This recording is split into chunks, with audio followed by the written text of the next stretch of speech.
Hey folks, my name is Ted Bost. I'm a licensed therapist in Idaho and Utah.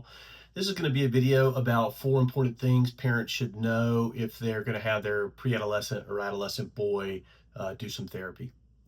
Talk therapy is not something that a pre-adolescent or adolescent boy necessarily wants to do, but it can be helpful at times. And these are just a few things that parents should know. So the first thing is just know that the information the therapist gets is going to be pretty skewed. Depending on your kid, it could be a lot skewed, and that's okay, right? We could argue that the information we present about ourselves is skewed if we're an adult in therapy. And know that the therapist probably has an idea of like what's skewed and what's not skewed, but generally, I don't get the whole picture from the kids, and it's helpful when parents can kind of fill in some gaps. So that kind of brings us to the second point.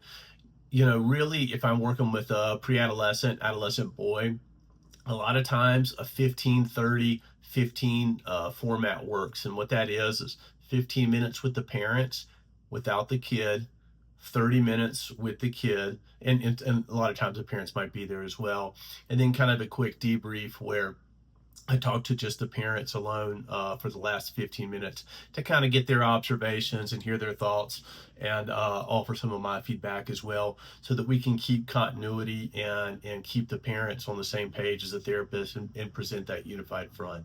In addition, for kids that really struggle with, parent-child boundaries, having a time where just the parents and the therapist talk, is a really clear way for parents to role model that. And during that 30 minutes when I'm talking to the kid, my number one goal is to build rapport, right? You got to have rapport with the kid, otherwise you have nothing. The second piece is I'm always doing some assessment when I'm talking to them, right? I might be asking them a question that seems trivial, but I'm assessing how they answer it, how they engage, whether they're willing or not to answer, their level of insight, their level of judgment, how they see the world. So there's always a kind of assessment that's happening behind the scenes when I'm talking to a kid. And the reason therapists do that is so that they can conceptualize what's going on and be helpful to the family and the kid. All right, number three, the parents really have to take the lead with the spirit of accountability. I'll always back a parent up in the moment. I might give them feedback later about something maybe they could do differently, but in the moment, the parents really have to take lead on the accountability. If they try to get their kid to do something because the therapist says they need to do it, it'll ultimately disempower the parents every time, because the kids think, wait a minute, like, you're not really bought into this. You're just saying we have to do it because the therapist does it, but this dude doesn't even live here, right? We live here. That's what the kids are thinking.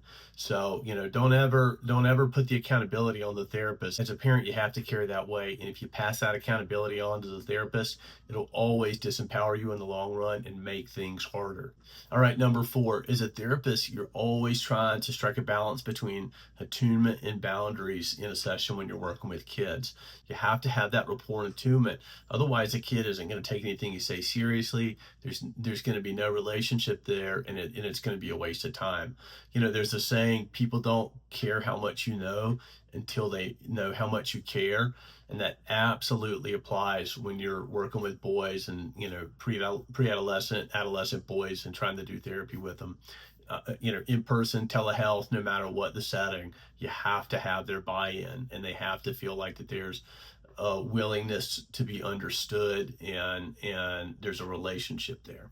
Folks, thanks for watching. I hope this is helpful. You can go to shoulderseasoncounseling.com for more information, or don't hesitate to reach out to me. Take care.